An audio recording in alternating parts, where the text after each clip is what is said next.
Assalamualaikum warahmatullahi wabarakatuh. Halo Sipop Friends, apa kabar ada hari ini? Semoga selalu sehat dan juga tetap semangat ya dalam beraktivitas. Senang sekali kita bisa berjumpa kembali di Psikologi Populer. Kita akan membahas hal-hal menarik mengenai psikologi yang sedang populer khususnya di kalangan masyarakat. Hari ini kita akan membahas mengenai pentingnya kesiapan sekolah pada anak. Kalau berbicara mengenai kesiapan sekolah, ini kan sebenarnya tidak melulu tentang anaknya saja, tapi di sini orang tua ini juga harus mengetahui seperti apa sih perkembangan anak kita gitu ya, supaya tidak menutup mata dan memang memahami bahwa apakah anak kita ini sudah benar-benar siap untuk memasuki dunia pendidikan atau belum. Nah, hari ini akan kita bahas lebih lanjut tentunya di Psikologi Populer, membahas pentingnya kesiapan sekolah pada anak bersama narasumber saya yang sudah hadir. Ada Mbak Arumardita Respatiani, MPSI Psikologi, anggota HIMSI Sumatera Selatan. Assalamualaikum Mbak Dita. Waalaikumsalam warahmatullahi. Apa kabar Mbak?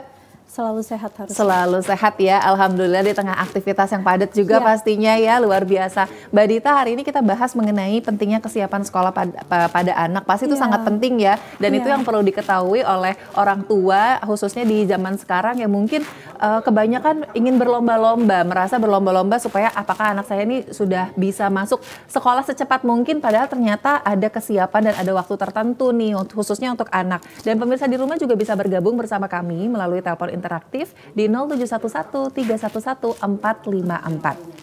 Oke, nah ini saya mau ke pertanyaan yang pertama. Ini sebenarnya yang paling sering mungkin orang atau orang tua harus pahami gitu ya Mbak ya. Kalau misalnya mengenai kesiapan sekolah, sebenarnya bentuk kesiapan sekolah pada anak itu khususnya seperti apa sih Mbak yang dimaksud dengan kesiapan ini? Silakan. Oke. Sekarang kan fenomena kesiapan sekolah udah banyak sekali terjadi ya Mbak Caca. Dan betul tadi yang Mbak Caca sampaikan di awal bahwa banyak orang tua yang sekarang kayaknya berlomba-lomba deh memasukkan anaknya tuh dari usia sedini. Mungkin kalau bisa umur 4 tahun udah SD mungkin ya. Padahal sebetulnya kalau dari tahap perkembangan anak sendiri sebenarnya ada kriterianya gitu. Jadi artinya ketika anak dikatakan siap sekolah itu harusnya sudah sesuai dengan tahap perkembangan yang ada. Gitu. Jadi sebetulnya apa sih kesiapan sekolah itu? Jadi kesiapan sekolah itu kita melihatnya sejauh mana anak-anak kita ini mampu menjawab dan memberikan respon yang tepat selama proses kegiatan belajar mengajar di sekolah. Baik itu interaksi dengan gurunya, dengan teman-temannya, terus kemudian bagaimana anak ini bisa mengelola dirinya dalam hal ilmu ataupun pengetahuan yang ia miliki. Bagaimana ia bisa mengelola keterampilan-keterampilan yang sudah dikuasainya. Bagaimana ia bisa berelasi dengan teman-temannya, bersosialisasi dengan teman-temannya. Nah, ini kalau anak-anak kita sudah punya kemampuan-kemampuan ini, bisa dikatakan dia sudah siap sekolah. Cuman perlu kita pahami bahwa kemampuan ini ada tahapannya ya, artinya tidak semata-mata kemudian kita melihat dari satu aspek kecil aja, misalkan oh anak aku termasuk anak yang cerewet kok Bu, berarti sudah bisa dong dikatakan siap sekolah. Oh belum tentu, jadi indikatornya ada banyak nih Mbak Caca. Nah kemudian didukung lagi bahwa pemerintah kita juga sekarang kan sudah menerapkan aturannya batasan usia untuk bisa masuk ke sekolah dasar. Kalau kita merujuk pada Permendikbud nih, Permendikbud nomor 1 tahun 2021, ada di bab 2 pasal 4 menyatakan bahwa untuk usia anak sekolah dasar itu sebaiknya 7 tahun atau minimal 6 tahun per 1 Juli di tahun yang sedang berlangsung. Terus kemudian yang kedua adalah untuk sekolah dasar harusnya sebaiknya memprioritaskan anak-anak yang sudah berusia 7 tahun. Gitu. Nah, cuman ada pengecualian nih Mbak Caca. Mungkin ini faktor-faktor dari berbagai macam daerah ya. Artinya pertimbangan macam-macam daerah ya. Itu bisa anak-anak masuk sekolah di usia 5 tahun 6 bulan minimal ya, 5 tahun 6 bulan per 1 Juli di tahun yang berlangsung dengan syarat ketentuan berlaku. Yaitu anak ini harus cerdas atau memiliki bakat istimewa dan juga memiliki kesiapan psikis, yaitu kesiapan sosial dan juga emosi. Dan bukti-bukti ini harus disertai oleh rekomendasi tertulis dari psikolog profesional yang memiliki surat izin praktek psikologi. Dan surat izin praktek tersebut harus aktif gitu, karena takutnya ada yang artinya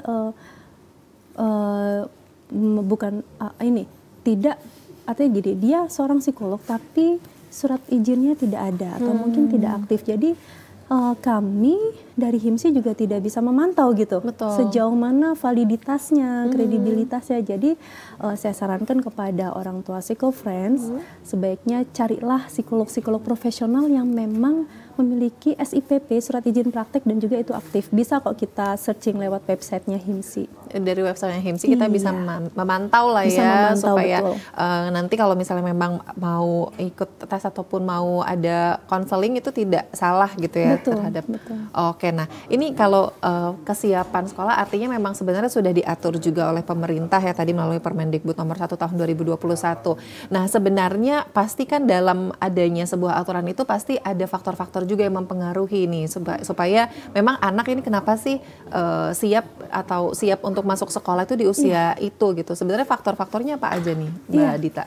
Jadi pemerintah itu kan mengeluarkan aturan pasti ada dasar teoritisnya ya Mbak Caca dan juga pemirsa. Nah kalau merujuk pada tahap perkembangan anak secara psikologis ya, untuk kemampuan kognitif anak itu kenapa di usia 6 atau 7 tahun tuh anak-anak dikatakan siap sekolah. Karena secara kognitif anak-anak tuh sudah memasuki masa operasional konkret. Artinya apa? Dia sudah bisa mulai berpikir abstrak. Jadi dari objek yang dia lihat, dia sudah bisa mengabstrakkan gitu. Terus kemudian dia sudah bisa mengidentifikasi perbedaan-perbedaan stimulus. Artinya dia sudah bisa membedakan angka, sudah bisa membedakan objek, sudah bisa membedakan huruf. Sehingga di masa-masa inilah pemerintah bisa menetapkan bahwa oh anak ini sudah siap nih di usia 6 ataupun 7 tahun. Terus kemudian secara emosi dan sosial anak-anak dia sudah bisa paham dengan aturannya. Oh di sekolah harus tertib ya, di sekolah nggak boleh ngobrol, di sekolah tidak boleh berlarian, tuh anak-anak sudah mulai paham. Sosialisasinya juga sudah mulai bagus, inisiatifnya mulai berkembang. Terus dalam permainan anak-anak mulai mengembangkan leadershipnya. Dia mulai tuh mimpin teman-temannya, kamu aja ya yang masuk ke sana, aku aja yang jadi patung ya, misalkan kayak gitu kan sebetulnya bagian dari leadership leadership juga yang harus dikembangkan anak-anak. Terus kemudian anak-anak juga mulai konsentrasinya juga bisa mulai lebih bagus dibandingkan dengan anak-anak usia di bawah 6 tahun. Karena usia-usia di bawah 6 tahun itu kan memang masih banyak bermain ya. Dari sisi perkembangan itu memang dia masih harusnya perlu banyak stimulasi permainan untuk memfungsikan aspek-aspek personality lainnya. Oke, jadi faktor-faktor itu mulai dari emosi dan sosialnya, lalu juga inisiatifnya, terus leadership dan juga konsentrasinya ini diperhatikan ya Mbak. Betul. Untuk dilihat apakah sebenarnya kira-kira si anak ini sudah siap atau belum untuk memasuki dunia pendidikan. Dan sebenarnya itu tidak mengharuskan untuk anak tuh yang sudah punya poin-poin tadi, faktor-faktor tadi, tapi belum usia 6 sampai 7 tahun itu sebenarnya nggak masalah ya Mbak? Kalau dibilang masalah atau enggak, kita lihat dulu ya. Jadi kalau dia sudah usia 6-7 tahun kan sudah artinya asumsinya sudah matang ya anak ini. Tapi gimana kalau ternyata anak ini di bawah 6 tahun terus kemudian orang tua yang ngeliat anak saya kayaknya pintar kok Mbak, dia udah bisa berhitung, dia udah bisa membaca, menulis. Cuman lihat dulu, ketika anak-anak kita sudah mampu calistung, memang calistung adalah kompetensi yang akan dikembangkan ketika anak di sekolah dasar. Itu kompetensinya adalah calistung. Cuman kita lihat dulu pondasinya dia matang nggak? Apakah dia calistung ini hanya sekedar hafalan? Kayak misalkan berhitung, apakah itu sekedar hafalan atau memang anak kita menghayati proses konsep hitungannya? Gitu. Terus kemudian ketika di SD itu kan anak-anak harus bisa duduk dengan tenang nih. Paling nggak 40 menit deh dia harus bisa duduk tenang, memperhatikan guru. Nah apakah anak-anak kita juga sudah bisa seperti itu? Itu artinya anak-anak kita perlu fokus dan atensi yang matang. Gitu. Memang betul calistungnya oke, tapi ketika suruh duduk sebentar nggak bisa. Dia harus ke sana dulu, ke sini dulu, ngobrol dulu sama temennya baru kembali lagi duduk. Nah itu berarti anak ini belum bisa dikatakan matang. Gitu. Fokusnya masih mudah beralih karena memang usianya masih di bawah 6 tahun. Gitu. Nah, jadi dampaknya adalah ketika kita paksakan anak kita untuk masuk di sekolah usia dasar, nanti kemungkinannya daya tahannya dia tidak kuat. Artinya dia mudah bosan, mudah jenuh, Kemudian mungkin ketika gurunya mendikte dia nggak tahu dia nulis apa gitu. Guru mendikte tuliskan selamat pagi, mungkin dia nulis yang lain atau mungkin malah mencoret-coret yang lainnya atau mungkin menggambar. Kemudian ketika guru memberikan instruksi, nak tolong tutupkan pintu, dia juga mungkin nggak peduli gitu, artinya cuek. Karena memang usianya belum matang untuk bisa memahami instruksi-instruksi tadi.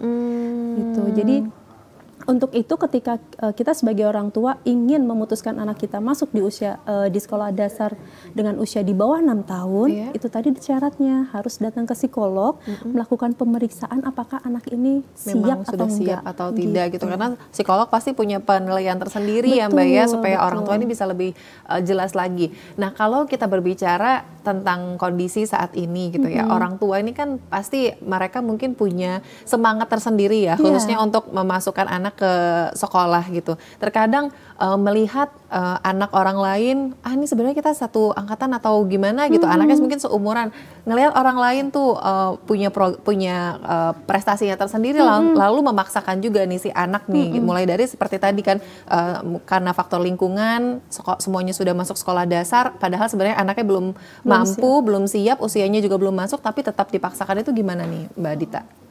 Ya, tentu saja kalau belum siap dan ketika orang tua merujuk pada psikolog, pasti psikolog juga tidak merekomendasikan ya.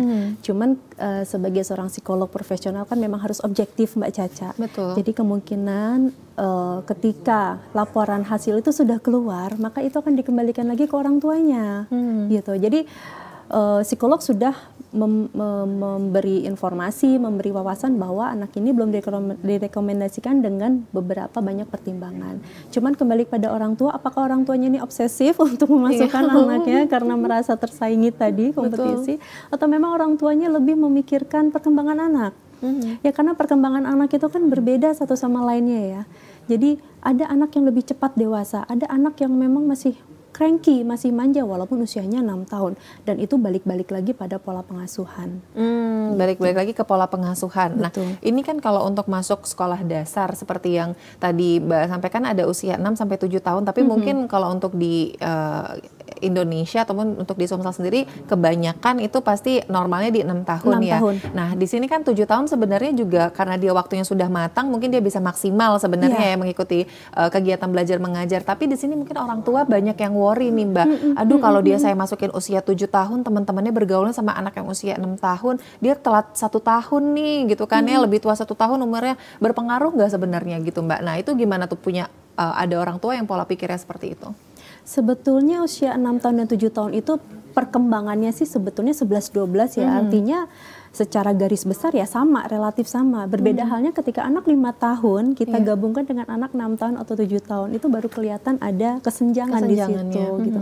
Jadi kalau anak kita sudah 6 tahun masuk sekolah dan ternyata teman sekelasnya usia 7 tahun, itu nggak masalah karena memang setara ya, ibaratnya dia dalam rentang tahap usia yang sama gitu. Tahap perkembangannya juga sama. Mungkin bisa malah saling melengkapi, tapi kalau dia usia 5 tahun kita masukkan di kelas yang banyak usia 7 tahunnya, pasti yang 5 tahun ini akan bisa dia lebih jadi nggak pede karena melihat teman-temannya sudah terlihat lebih matang, leadershipnya mulai muncul, si anak ini kok teman saya banyak ngatur ya, akhirnya dia mulai rendah diri, dia mulai nggak pede untuk ngomong, dia mulai takut, mungkin akhirnya bisa nggak mau sekolah lagi gitu. Itu kalau dipaksakan seperti itu. Karena merasa di lingkungannya itu berbeda tadi ya, ada kesenjangan tertentu terhadap diri dia gitu, jadi mungkin jadi suatu tekanan juga, kasihan malah jadi nggak siap untuk sekolahnya gitu kan. Nah, ini sebenarnya semakin menarik ya kalau kita berbicara mengenai penting kesiapan sekolah pada anak. Itu pasti ada tes seperti yang tadi Mbak Dita sampaikan bahwa tes kesiapan ini sebenarnya penting. Nah, kita akan mengetahui seperti apa sih tes kesiapannya khususnya untuk sekolah pada anak. Namun usai jeda berikut pemirsa tetaplah bersama kami.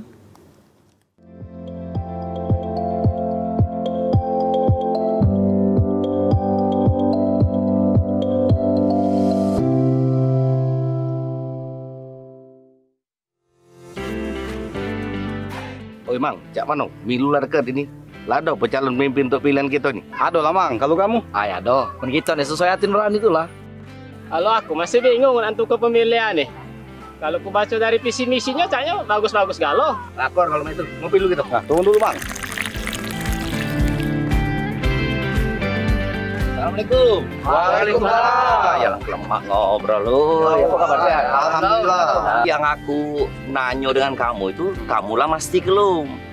Nama-nama kamu terdaftar sebagai daftar pemilih tetap. Nah itu dulu yang harus pikir ke ketua. Kamu ada Android? Ada. Ada. Oh, kamu juga Google. Nah, kamu ketik di telusuri ini ya. Telusuri ya, terus DPT online. online. Di situ ada cek DPT online. Nah, di situ pencarian data pemilu 2024. Nah, kaget di situ masuk ke NIK kamu. Oh ya. NIK, nomor NIK kamu sudah. Ya. Baru klik pencarian, muncul nama kamu. Nah, alhamdulillah sudah aku, Mang. Nah, ngapa aku tak terketik nama aku di DPT online ini? Tidak terdaftar namanya. Iya. Belum terdaftar. Jadi ini. Jadi kakek pada saat pelaksanaan tanggal 14 Februari kalau salah 2024. Kamu bawa KTP dan KK daftar ke di TPS terdekat. Oh, langsung bawa ke sana, Mang. Yo, kakek injek formulir. Nah, isi data-data kamu di situ. Langsung kakek injek nomor. Nah, jadi pastikan Anda sebagai pemilih tetap di pemilu 2024.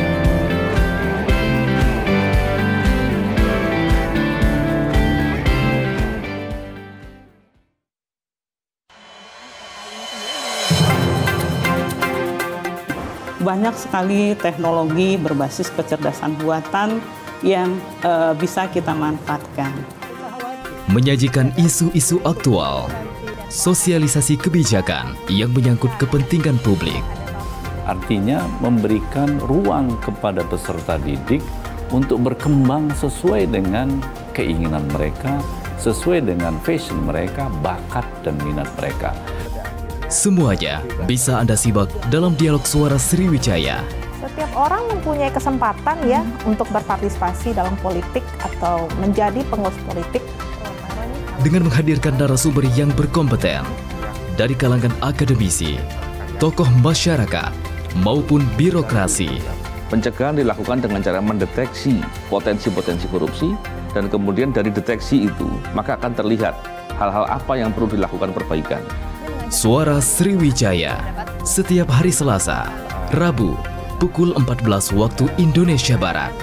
Hanya di TVRI Sumatera Selatan.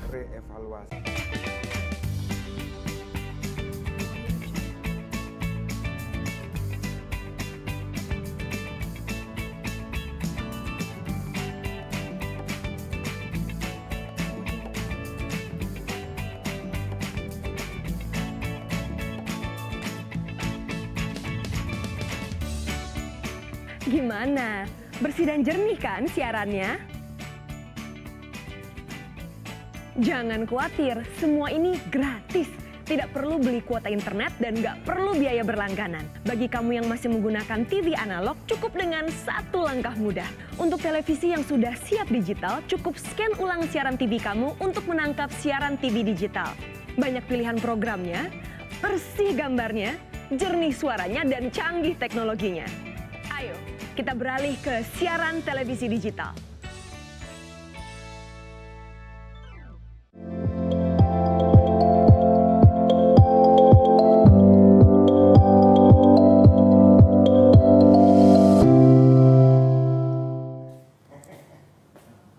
Baik pemirsa, terima kasih Anda masih bersama kami di Psikologi Populer bersama Mbak Dita ya. Kita masih membahas tema itu, pentingnya kesiapan sekolah pada anak. Dan si Pop Friends di rumah juga bisa bergabung bersama kami melalui telepon interaktif di 0711 311 454. Nah, kalau di segmen sebelumnya tadi kita membahas mengenai pengertian atau kesiapan tentang sekolah pada anak itu dan juga faktor-faktor yang mempengaruhinya apa saja. Nah, tadi juga Mbak Dita sempat menyampaikan ya bahwa untuk anak yang di usia di bawah 6 tahun atau 6 atau 7 tahun itu ternyata untuk memasuki dunia pendidikan itu perlu adanya tes kesiapan sekolah ini ya. Sebenarnya sejauh apa sih Mbak pengaruhnya tes kesiapan sekolah pada anak ini? Oke.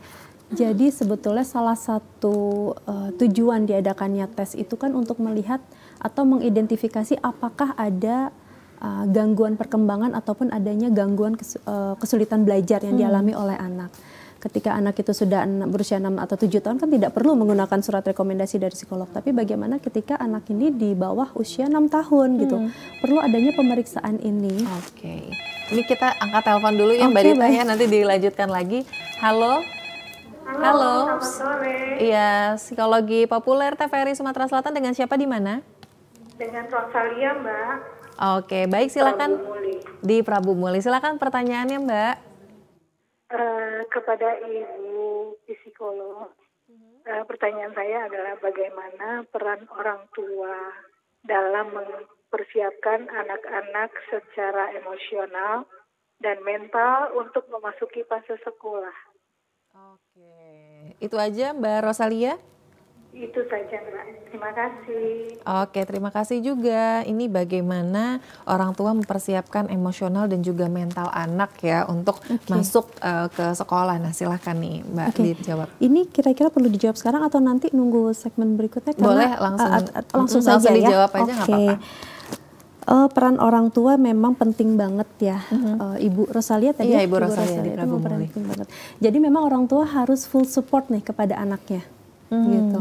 Dan orang tua harus benar-benar mengenali anaknya dulu. Sebetulnya kelemahan dan kekurangan anak ada di mana? Kelemahan dan kelebihan anaknya ada di mana? Apakah memang sudah siap untuk masuk ke sekolah? Apabila tuh tadi kalau memang baik dia usia 6 ataupun di bawah 6 tahun, peran orang tua ini betul-betul harus ada untuk mendampingi anak. Orang tua harus bisa memenuhi kebutuhan anak. Kebutuhan anak itu kan gak hanya sekedar materi ya, non materi juga, misalkan kasih sayang, perhatian, support, kemudian mengajak anak untuk berinteraksi secara langsung, ajak anak untuk eksplorasi lingkungannya, sehingga pengetahuan dan pengalaman anak ini bisa lebih bertambah. Dan ketika anak memiliki pengetahuan yang banyak, pengalaman yang beragam, itu akan memicu atau menstimulasi perkembangan emosinya juga. Jadi semakin anak belajar, semakin anak bergerak, itu tandanya dia mulai banyak mencari ataupun memikirkan bagaimana sih caranya memecahkan suatu persoalan, problem solvingnya seperti apa gitu. Berbeda halnya ketika orang tua pasif, artinya anak sekarang kan banyak gadget ya. Iya, betul. Udahlah dek, nih mama kasih gadget aja gitu.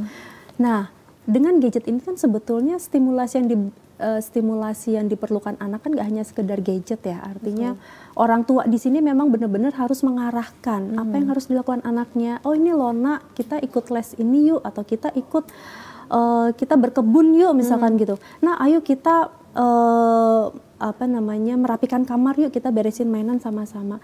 Nah, aktivitas-aktivitas ini sebetulnya bisa membentuk sosial anak-anak juga. Jadi nanti kelihatannya tuh dari perilaku anak bagaimana dia bersosialisasi dengan temennya, dia bisa sabar nggak ngadepin temennya, dia bisa mengalah nggak dengan teman-temannya. Nah, ini kan bentuk perilaku ini adalah hasil interaksi anak dengan lingkungan di sekitarnya gitu ya. Jadi memang peran orang tua ini pasti tidak lepas ya terhadap kesiapan dan juga perkembangan dari si anak ini. Nah, pemirsa di rumah juga bisa bergabung bersama kami ya melalui telepon interaktif di 0711-311-454. Tema kita itu pentingnya kesiapan sekolah pada anak. Tadi sempat terpotong ya Mbak tentang pentingkah tes kesiapan sekolah pada anak ini. Silakan dilanjutkan nih. Oke. Jadi sebetulnya tes kecerdasan itu tidak semata-mata untuk melihat IQ anakku berapa, anakku cerdas atau enggak, tapi juga untuk mendeteksi atau mengidentifikasi adanya gangguan perkembangan ataupun kesulitan belajar yang dialami oleh anak. Oleh si anak ya. Wah, ini ada telepon masuk lagi, luar biasa ya si Pop Friends di rumah ya. Semangat sekali nih. Kita angkat dulu. Halo, Psikologi Populer TVRI Sumatera Selatan.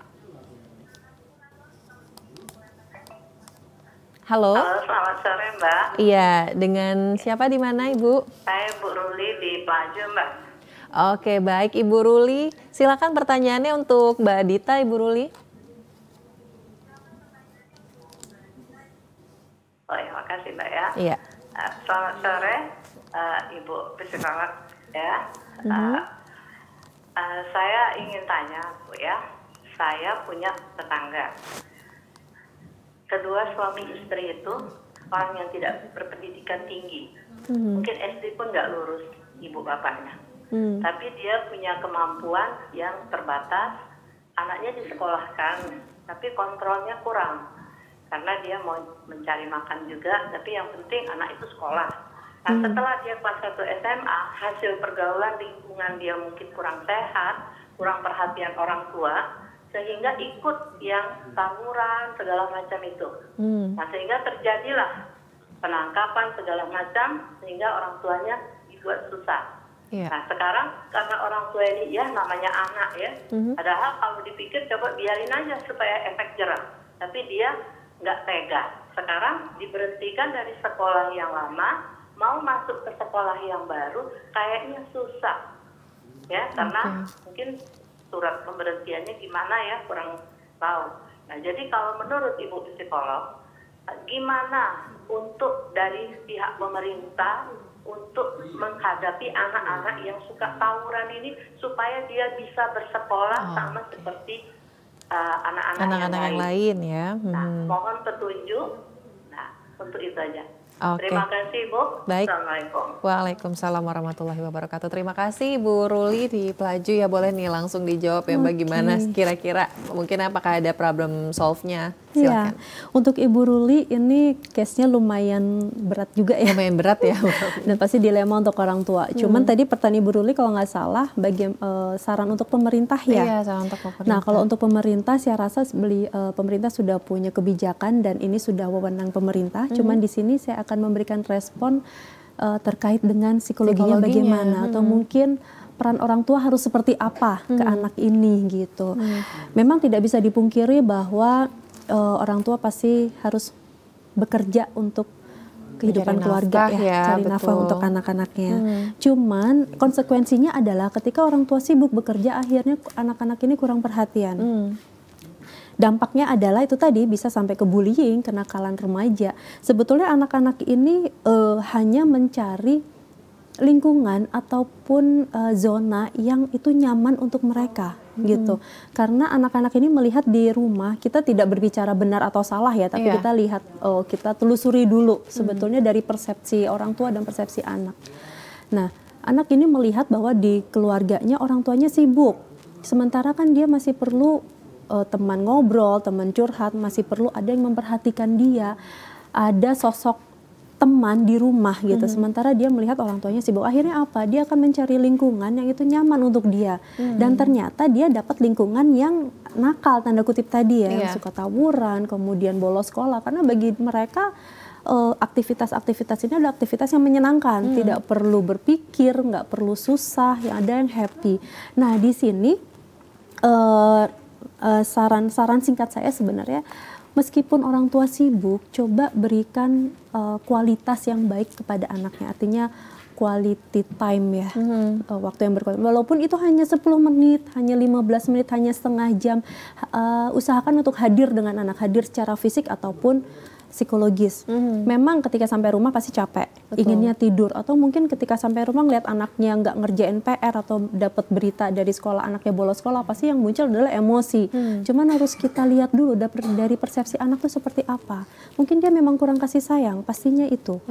Nah, dalam waktu 15 menit ini coba kita lepaskan dulu beban pekerjaan kita deketin anak dengan merangkul, memeluk anak, atau mungkin duduk di sebelah anak. Walaupun anak tampaknya masih tertutup, pasti anak juga nggak mau ditanyain banyak-banyak sama orang tuanya. Tapi setidaknya coba melakukan aktivitas bersama dengan anak, misalkan makan bersama, walaupun hanya diam-diaman, tapi paling nggak semeja berdua gitu dengan anak. Atau mungkin ketika anak belajar atau anak main game atau nonton TV, kita ada di sebelahnya. Kita juga, kita juga tidak melakukan aktivitas lain. Artinya kita benar-benar hadir utuh untuk mendampingi anak. Jangan sampai cuma nemenin, tapi kitanya juga sambil sibuk sendiri. Entah mungkin sibuk sama laptop ataupun handphone. Gitu ya. Nah, itu tadi menjawab pertanyaan dari Ibu Rulian. Ini kalau semakin menarik ya, kalau kita berbicara mengenai kesiapan pada anak, tadi kan ada selain ada faktor dan juga usianya tersendiri, memang kan yang memang dikatakan sudah siap atau belum, ternyata orang tua ini juga bisa berperan untuk menstimulasi si anak ya, Mbak Dita ya, supaya memang benar-benar siap menghadapi dunia pendidikan. Nanti akan kita bahas di segmen selanjutnya, namun usai jeda berikut, Pop Friends tetaplah bersama kami di Psikologi Populer.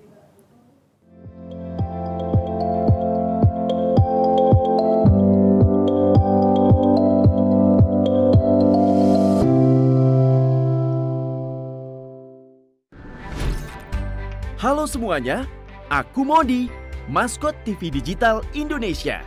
Aku akan membantu semua orang menuju migrasi TV digital, di mana di siarandigital.id dan call center 159. Ayo semuanya, dukung migrasi TV digital. Bersih gambarnya, jernih suaranya, dan canggih teknologinya.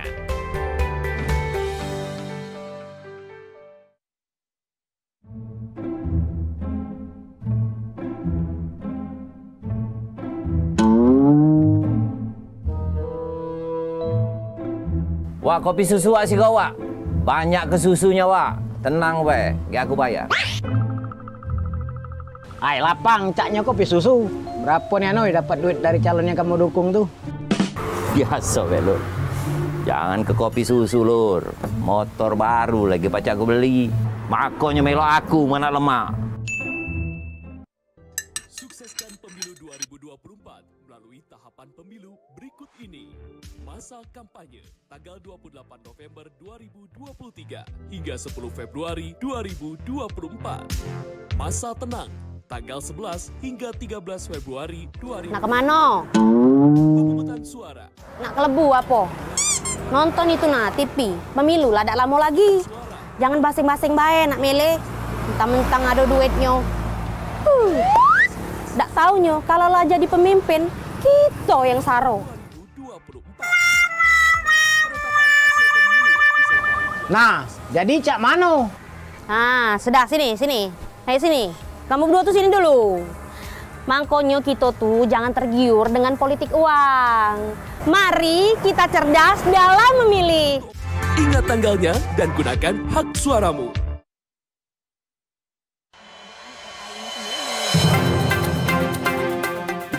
Banyak sekali teknologi berbasis kecerdasan buatan yang bisa kita manfaatkan. Menyajikan isu-isu aktual, sosialisasi kebijakan yang menyangkut kepentingan publik. Artinya memberikan ruang kepada peserta didik untuk berkembang sesuai dengan keinginan mereka, sesuai dengan passion mereka, bakat dan minat mereka.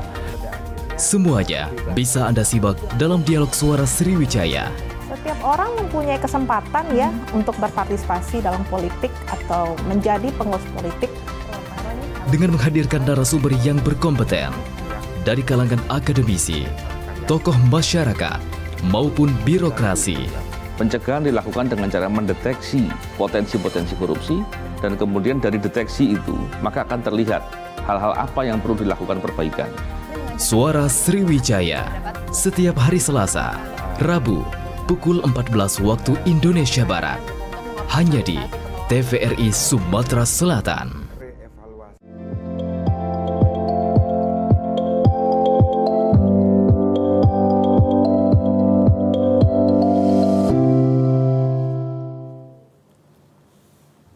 Baik, Sipa Friends, Anda masih bersama kami di Psikologi Populer. Kami masih bersama Mbak Dita nih. Tadi di 2 segmen sebelumnya kita sudah ada penelpon di rumah yang masuk juga ya. Untuk Sipa Friends di rumah juga bisa bergabung bersama kami melalui telepon interaktif di 0711 311 454. Baik, tadi kita baru kulitnya aja nih ya bahas tentang pentingkah ke tes kesiapan untuk anak memasuki dunia pendidikan ataupun sekolah. Sebenarnya untuk tes kesiapannya sendiri itu ada apa aja nih Mbak Dita? Oke, jadi tes kesiapan itu untuk melihat gimana sih problem solving anak. Terus kemudian untuk melihat sejauh mana atensi anak-anak kita. Terus kemudian melihat apakah anak ini bisa paham instruksi nggak. Terus kemudian koordinasi visual motoriknya gimana. Terus kemudian sejauh apa dia nyaman dengan orang baru yang ada di sekitarnya. Oke, nah ini nanti kita lanjutin lagi ya Mbak, tapi kita angkat dulu telepon masuk. Halo, Psikologi Populer. Halo Mbak, Iya. saya ini masih Ibu Ruli Mbak. Saya ingin menyambung sedikit sama Ibu Arum ini. Boleh? Boleh kan Mbak ya? Boleh, silakan Ibu Ruli. Ibu Arum, saya ingin menyambung pembicaraan saya. Saya mohon sekali Bu Arum, terutama untuk kelas psikolog sekota Palembang ini, coba setiap sekolah itu diadakan, terutama pondok pesantren. Selalu kalau ditanya orang tua kalau ada kejadian ada guru pembinaan guru ini, tapi kenyataannya nggak ada. Gimana sampai anak saling tendang-tendangan, hancur pukul-pukulan yang diviralkan segala macam itu, sementara anak di situ dipercaya di pondok itu untuk dididik. Kita bukan menyalahkan guru-gurunya, itu bukan. Tapi tolong tenaga psikolog harus dihadirkan di dalam pondok pesantren. Begitu juga sekolah-sekolah yang ada. Lalu kan kita lihat sampai ancur-ancuran dipukul di mana rame-rame. Dan apa yang dijelaskan ibu itu memang benar. Makanya ibu psikolog tolong hadir di sekolah-sekolah supaya memberi pengertian kepada orang tua. Kalau saya melihat memang benar apa yang dikatakan ibu, tidak dewasa anak yang dipaksakan sebelum ibarat buah belum matang, dipaksakan untuk dikarbit di segala macam jadi matang. Akhirnya rasanya nggak enak. Tapi kalau buah itu matang di pohon, enak kan rasanya. Begitu juga anak. Jadi saya minta Bu, tolong. Kita ini sekarang banyak orang tua memaksakan anaknya masuk sekolah biar diterima. Nah, seolah-olah anaknya pintar, padahal sudah besar dia tidak dewasa seperti apa yang dijelaskan ibu tadi. Jadi saya minta tolong tenaga psikolog diperbanyak lah Bu untuk di sekolah-sekolah berkunjung. Baik. Terima kasih Bu ya. Assalamualaikum. Terima kasih, waalaikumsalam. Terima kasih Bu Ruli, boleh nih langsung direspon dulu sebelum kita tadi lanjutkan perbincangan kita. Silakan Mbak. Oke, Bu Ruli, kalau di setiap sekolah itu kan sebetulnya ada BK ya, ada guru-guru BK, kemudian mungkin ada konselor sekolah, atau mungkin ada beberapa sekolah yang memang punya psikolog sekolah. Nah, terkadang akhirnya itu kembali lagi ke sekolah masing-masing. Gitu, bagaimana mereka bisa membina warga sekolahnya. Gitu. Pasti kalau program-program pembinaan terhadap guru, terhadap siswa itu sudah mereka lakukan karena memang ada prosedurnya seperti itu. Cuman kita perlu perhatikan kembali bahwa sekolah itu kan nggak bisa bekerja sendiri. Jadi perlu dukungan dari orang tua juga gitu. Oke, sekolah sudah semaksimal mungkin untuk menjaga siswa-siswinya, murid-muridnya. Cuman kita lihat lagi sejauh mana perilaku anak-anak kita ketika di rumah gitu. Apakah orang tua lost control dengan anak-anaknya, atau mungkin orang tua terlalu ketat mengontrol anaknya sehingga anak-anak ini memunculkan perilaku yang kurang menyenangkan itu di sekolah. Contohnya gini, misalkan orang tua terlalu banyak mengatur anak-anaknya, semua harus turut orang tua, A ya A, B ya B. Ketika ada di sekolah, anak ini bertemu dengan teman-temannya yang kurang powerful, artinya powernya di bawah anak kita ini, dia akan lebih mendominasi, lebih banyak ngatur, lebih banyak menyuruh dan sebagainya, dan akhirnya melampiaskan, betul. Akhirnya itulah potensi-potensi bullying di sekolah gitu. Dan saya yakin sekolah juga pasti sudah berusaha kuat ya. Cuman di sini kembali lagi kita sebagai psikolog profesional memang biasanya bekerja sama dengan sekolah-sekolah. Artinya itu nanti kebijakan sekolah, apakah sekolah memerlukan seorang psikolog atau mungkin dengan guru BK tersebut gitu. Jadi mendatangkan psikolog untuk sharing pengalaman, sharing ilmu supaya warga sekolah ini juga bisa nyaman. Oke, jadi memang kebijakan sekolahnya masing-masing apakah mau menghadirkan psikolog di sekolah atau tidak. Ada telepon masuk lagi, kita angkat dulu. Halo, Psikologi Populer. Psikologi Populer, Mbak. Selamat sore. Iya, dengan siapa di mana?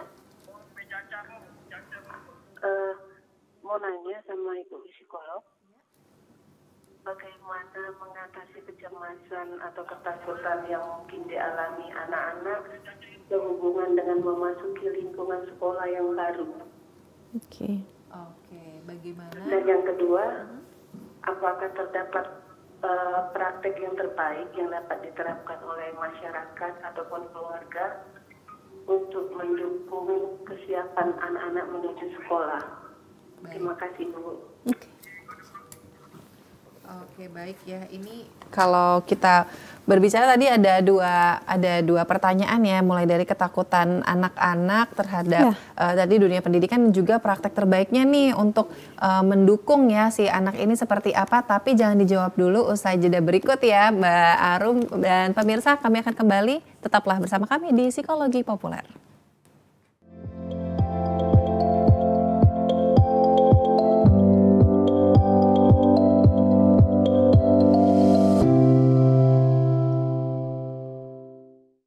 Hari ini kamu nak makan apa bela julah. Pilihlah menu yang lemak-lemak itu. Gratis. Aku yang bayar. Ay, lapang. Ayo deh. Pokoknya kita pesan makanan yang paling mahal di sini. Ay, lemak-lemak galau di makanannya. Sampai bingung aku nak milih yang mana Yang mana menurut kau? Gimana? Lemak-lemak galau makanan di sini. Bingung aku mesennya yang mesen mana nih. Oi bro, kamu berdua nih milih makanan besaro, aku lagi milih yang lain. Pesen, jangan tak pesen. Nah, aku bingung-bingung itu bro. Iya Nadel, kau nih milih makanan lagi nak milih capres. Yang namanya memilih itu hak kita galau. Tapi kita juga harus tahu dengan pilihan kita bakalan cocok apa tidak sama kita. Nah, di 2024 agak kan ada pemilu tuh. Cak mana kamu nak nentu kepilihan? Pilih makanan besaro. Ay, cacam kamu berdua ini. Ya sudah, kalau Cak itu aku nak pesen ini Beh, French fries. French fries, Del. Itulah pokoknya. Yuk nonton siaran televisi digital. Bagaimana ya cara menangkap siaran televisi digital? Pertama, pastikan di daerah Anda sudah ada sinyal siaran televisi digital. Kedua, gunakan antena UHF di dalam atau di luar rumah Anda. Ketiga, pastikan televisi Anda sudah dilengkapi penerima siaran digital DVB T2. DVB T2 merupakan jenis sinyal yang digunakan Indonesia dalam penyiaran televisi digital. Keempat, pilih auto scan, lalu pindai televisi Anda. Bagaimana jika televisi Anda masih analog? Pasangkan set-top box. Televisi Anda otomatis menangkap siaran digital. Bersih gambarnya, jernih suaranya, canggih teknologinya.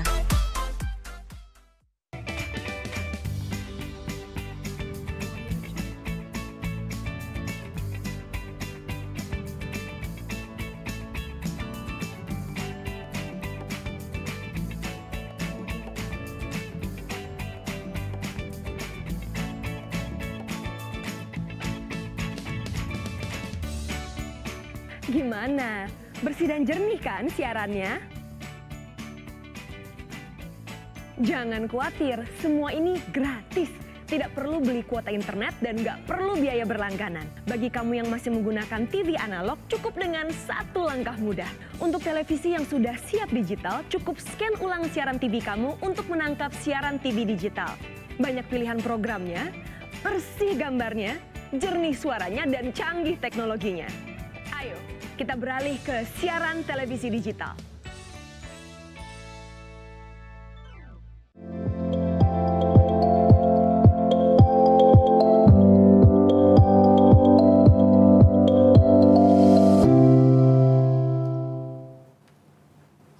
Sipo Friends, terima kasih Anda masih bersama kami di Psikologi Populer. Tadi di segmen sebelumnya ada telepon ya, tadi mengenai pertanyaannya ada 2 ketakutan anak dalam menghadapi dunia sekolah nih. Mungkin memang terkadang ada ya anak yang takut dan nggak mau, itu gimana nih berarti baik orang tua dan juga peran untuk sekolahnya nih seperti apa? Silahkan Mbak Dita. Ya. Anak yang takut dengan lingkungan baru itu kan biasanya dia ada perasaan insecure ya, ada perasaan nggak nyaman, ada perasaan nggak aman, ada ketakutan, mungkin dia belum berani terbuka gitu, atau mungkin dia pengalamannya masih kurang banyak sehingga belum berani untuk berkenalan dengan orang lain. Nah itulah tadi fungsi dari tes pemeriksaan untuk melihat ketika dia berinteraksi dengan psikolognya, berarti kan psikolog ini kan sosok yang asing buat anak ya. Betul. Nah, jadi kelihatan tuh anak ini sebetulnya sudah tampil pede nggak sih dengan orang lain ketika dia harus masuk ke sekolah, kan semuanya serba baru. Gurunya ada orang yang baru, teman-temannya juga teman-teman yang baru, dia nyaman nggak? Biasanya anak-anak yang insecure dia biasanya minta ditemenin mamahnya dulu ya ketika mau masuk ke dalam kelas, atau mungkin mamanya harus lihat anak ini harus melihat mamanya di luar jendela. Itu sebetulnya menumbuhkan rasa nyaman dulu kepada anaknya. Jadi nggak apa-apa, ikuti aja alurnya, ikuti aja prosesnya. Bisa berkoordinasi dengan gurunya bahwa anak saya ini agak pemalu Bu, bisa nggak saya berdiri di jendela aja supaya anak saya bisa melihat saya. Ketika anak ini melihat ada mamahnya, dia pasti akan merasa aman. Gitu. Ketika dia sudah mulai aman dan ini dilakukan terus-menerus, dia mulai kenal dengan teman-temannya, dia mulai punya persepsi yang baik terhadap gurunya dan lingkungan sekolahnya, maka dia lambat laun bisa lebih pede lagi. Oke, jadi memang harus pelan-pelan ya. Mungkin tidak bisa langsung instan gitu, tapi di sini orang tua dan juga dari guru memang memberikan pengertian khusus untuk kondisi anak yang memang merasa takut, apalagi ketika di sekolah seperti itu. Nah, tadi pertanyaan yang kedua, ini gimana usaha terbaiknya, khususnya untuk mendukung anak supaya memang dikatakan siap nih sudah untuk memasuki dunia sekolah. Oke, untuk menjawab pertanyaan terakhir ini, izinkan saya untuk memberikan informasi sebelumnya ya. Jadi kita harus tahu dulu kegiatan belajar di sekolah dasar itu seperti apa. Anak-anak harus bisa duduk minimal 30 menit. Anak-anak harus bisa menyalin tulisan, baik yang disebutkan oleh gurunya ataupun yang ada di papan tulis. Anak-anak harus bisa membuat prakarya, artinya menulisnya juga bagus, memegang alat pensilnya juga bagus, bisa berlari, ya olahraganya juga baik. Nah, dari kegiatan-kegiatan ini kita lihat lagi, jadi apa yang diperlukan. Kita kalau kembali ke proses belajar anak nih sebetulnya, pondasi paling bawah adalah kesiapan atau kematangan motorik dia, motorik kasar. Nah, motorik kasar ini seperti otot-otot besar kita, paha, lengan, dan itu bisa menunjang kekuatan tulang punggung dia untuk bisa duduk dengan baik gitu. Ketika anak bisa duduk dengan baik dan tegak, berarti dia fokusnya bisa maksimal, atensinya bisa maksimal. Tapi ketika dia badannya lemah secara fisik ya, artinya ototnya nggak kuat, dia pasti akan duduknya seperti ini. Ketika duduknya seperti ini, dia cenderung malas, nggak fokus, energinya tidak banyak gitu. Terus yang kemudian setelah dari motorik, kita lihat lagi sensorinya dia gimana. Sensori integrasinya dia seperti apa, keseimbangan tubuhnya gimana, koordinasi eye hand-nya gimana antara mata dengan tangan ataupun dengan anggota tubuh lainnya, dia bisa berlari nggak, dia bisa berjalan nggak, dia bisa melompat. Bahkan kadang kita lihat anak-anak, kok jalannya suka nabrak meja sih gitu ya. Itu sebenarnya bukan dia yang nggak bisa jalan atau dia yang kadang suka megang temennya, tapi karena terlalu kenceng dikirain nyubit gitu, dikirain mukul, padahal enggak. Jadi sebenarnya anak ini memang masih belum matang untuk visual motoriknya, persepsinya juga belum baik. Nah, itulah kenapa ketika kita mau masukin anak ke usia ke sekolah dasar itu pengamatannya sudah harus matang, visual motoriknya sudah harus matang, atensinya juga sudah harus matang. Gitu. Nah, ketika sensori integrasinya sudah bagus, dia akan masuk lagi ke kemampuan bahasa.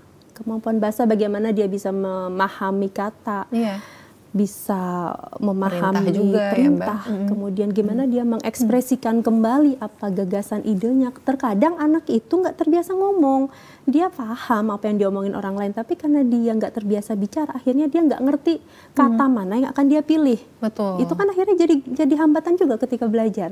Disuruh jawab gurunya, dia nggak ngerti, akhirnya diem. Padahal dia tahu dia mau ngomong apa. Nah, disinilah peran orang tua sebetulnya, ayo ajak anak kita untuk banyak diskusi.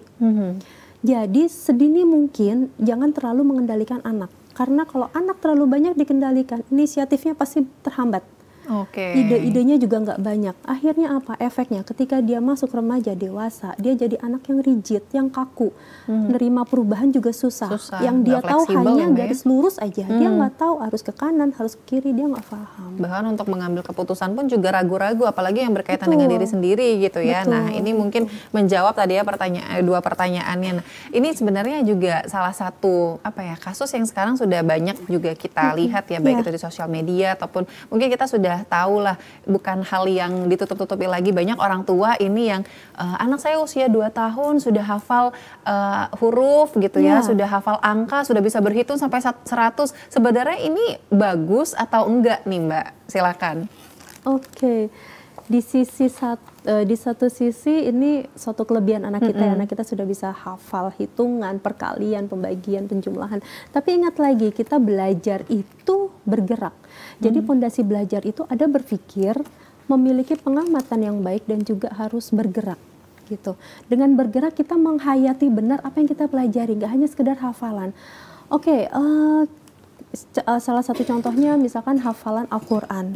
Pasti kita bangga sekali ketika anak-anak kita sudah hafal Al-Quran. Tapi harus kita pahami dulu apakah anak kita benar-benar memaknai tafsirnya seperti apa. Bagaimana dia mengkaitkan antar ayat. Begitu juga dengan informasi-informasi di sekolah. Ketika dia menghafal, apakah dia memaknai benar konsepnya? Memaknai itu artinya dia dengan spontan bisa tahu jawaban yang tepat itu apa. Sehingga dia bisa mengkaitkan beragam informasi dan dia membuat suatu kesimpulan yang baru, pengertian yang baru. Tapi kalau itu hanya sekedar hafalan, ketika dia dikasih hal-hal baru yang itu di luar jalurnya dia pasti akan bingung. Katakanlah hafalan perkalian, 8 kali 8 berapa, 9 kali 8 berapa. Tapi dia tidak paham prosesnya. Nanti ketika dia mulai tahap perkembangannya mulai meningkat, dengan kesulitan tugas mulai tinggi, dia akan kebingungan dan akhirnya apa? Cara instan yang dia pakai. Mungkin dari Google, dari tutorial, tanpa dia mengulang kembali bagaimana pembahasan yang tepat. Oke, jadi di sini orang tua diharapkan lebih dulu bagaimana memaksimalkan atau mengoptimalkan kemampuan anak itu memang untuk memahami dulu ya Mbak ya. Di samping tadi untuk misalnya mungkin sudah hafal perkalian sampai 10 gitu ya, anaknya masih usia 2 atau 3 tahun, mungkin memang di satu sisi bagus dan kita juga bangga, tapi harus dilihat juga perkembangannya terhadap anak itu nantinya seperti apa. Nah, untuk mengikuti kegiatan belajar mengajar di sekolah ini kan pasti ada modalnya tersendiri yang harus dimiliki ya dari sisi psikologinya si anak. Nah, kira-kira sebenarnya syarat-syarat atau modal-modal itu seperti apa aja nih, Mbak Dita? Silakan. Oke, yang utama adalah fokus atau atensinya dia. Yang kedua persepsi tadi, pengamatan dia terhadap visual ataupun auditori, suara, ucapan, bahasa ya. Kemudian body image. Body image itu untuk menstimulasi koordinasi visual motorik dia. Jadi sejauh mana dia menghayati anggota tubuhnya dia sendiri. Tadi kan sudah saya sampaikan belajar itu bergerak. Bergerak itu artinya kita berpikir anggota tubuh mana yang mau kita gerakkan untuk melakukan suatu tindakan. Misalkan saya mau ngambil gelas, jadi sejauh mana saya harus bisa memanjangkan tangan saya supaya saya bisa menyentuh gelasnya, kayak gitu. Betul. Itu body image. Nah, orang tua bisa menstimulasi body image ini kepada anak-anak. Pernah orang tua dengar lagu kepala, pundak, lutut, kaki. Betul. Nah, ketika itu dinyanyikan, itu kan akhirnya jadi suatu hafalan. Tapi bukan hanya sekedar hafal, anak-anak harus bisa dengan spontan menyebutkan anggota tubuh mana yang akan kita sentuh. Misalkan nih, cara ngeceknya kita sentuh aja, nah ini apa namanya? Dia spontan atau mikir dulu. Kita sentuh lutut anak, nah ini apa namanya? Kalau dia sudah bisa spontan, artinya dia sudah bisa menghayati anggota tubuhnya. Dan yang kita sentuh adalah sendi-sendi gerak. Itu akan anak-anak kita jadi lebih matang nanti gimana. Jadi kalau misalkan jalan ya nggak asal nabrak gitu ya. Terus kemudian anak-anak juga harus paham arah, kanan, kiri, depan, belakang gitu. Jadi dia tahu, oh jarak berapa meter ke depan saya harus belok kanan. Jadi dia nggak, kalau belok itu kalau lari dia ngerem dulu biar bisa belok. Iya, gitu. benar. Nah, ini bisa kita latihkan juga ke anak-anak. Jadi orang tua misalkan, ya iseng aja, nak, coba di sebelah kanan kamu ada apa sih? Gitu. Nah, ketika kita pancing dengan pertanyaan-pertanyaan seperti itu kan anak akan berpikir ya, oh ya kanan, oh ya kiri. Mungkin awalnya anak belum spontan, tapi lama-kelamaan kalau kita stimulasi terus, dia akan hafal. Terus kemudian ini, menumbuhkan kepedulian, menumbuhkan empatinya. Ajak anak untuk banyak eksplorasi lingkungannya. Salah satunya sebetulnya hal yang paling simpel adalah lakukan rutinitas di rumah. Yang sederhana aja misalkan nyiram tanaman, ya, ngerapiin mainan anak-anak kita, atau kita ajak anak, dek, ayo dong adek sekarang yang milih ya, baju seragam adek yang mana, dikelompokkan. Baju tidur adek yang sebelah mana nih, dikelompokkan. Jadi di sini anak akan melihat mana yang prioritas, mana yang oh saya mau pakai yang ini dulu, oh yang ini nanti aja gitu. Jadi dia mulai melihat pola, dia mulai belajar berpikir terstruktur, dia mulai belajar tanggung jawab. Misalkan habis makan bawa aja piringnya ke belakang, tapi nggak usah dicuci karena takutnya nanti malah pecah. Iya, ya. Tapi betul. paling nggak dia ada tanggung jawab di situ. Buang sampah juga. Buang sampah, ya, Mbak, ya? Betul. Jadi sesimpel itu dari kegiatan sehari-hari sebenarnya orang tua ini bisa menstimulasi si anak. Nah, ini masih berkaitan dengan tadi ya, kalau misalnya kita untuk memaksimalkan ketika si anak ini memang sudah harus memasuki usia sekolah, dia bisa optimal, dia bisa maksimal di situ.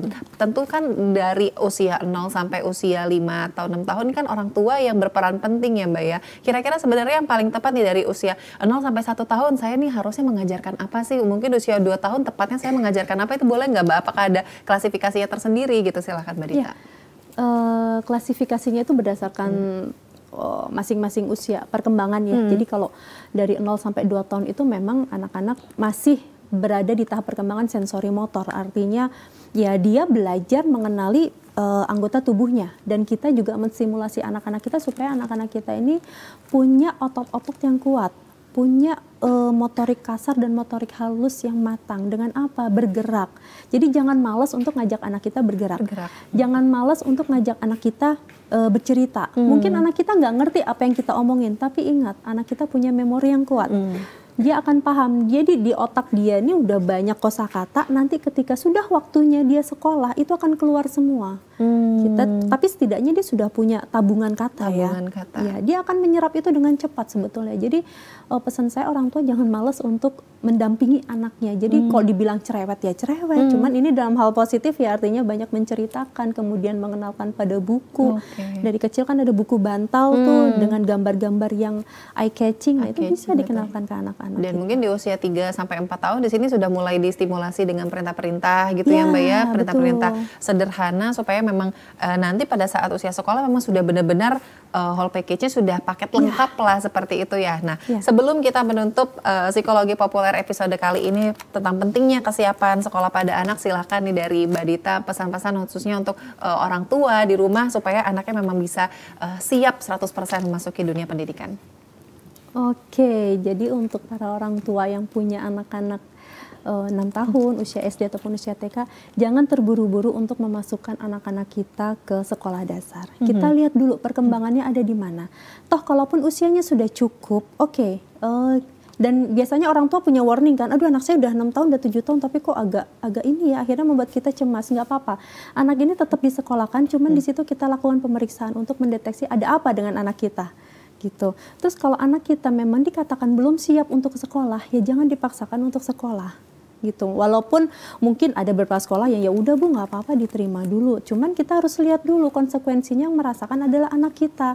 Dan kita sebagai impact-nya kan, aduh kok jadi repot ya, anak kita jadi cranky, jadi nggak pede gitu. Terus yang terakhir juga, yang penting orang tua harus jadi contoh teladan untuk anak-anaknya. Biasakan dan kemudian motivasi anak-anak kita. Oke, karena anak ini kan pasti melihat atau mencontoh orang tua. Jadi dari orang tua ini sendiri harus memang sudah benar-benar memahami dan juga memberikan contoh yang positif ya untuk anak. Dan tadi harus memahami apakah anak ini memang benar-benar sudah siap atau belum untuk memasuki dunia pendidikan. Sekali lagi terima kasih Mbak Dita telah bergabung bersama kami di Psikologi Populer episode kali ini. Semoga sukses selalu dan kita bisa berjumpa lagi ya tentunya dengan pembahasan tema-tema menarik lainnya. Dan pemirsa, inilah akhir perjumpaan kita di Psikologi Populer kali ini. Kita akan berjumpa tentunya dengan tema-tema menarik lain untuk membahas hal-hal mengenai psikologi yang sedang populer khususnya di kalangan masyarakat. Terima kasih atas kebersamaan Anda. Wassalamualaikum warahmatullahi wabarakatuh. Sampai jumpa.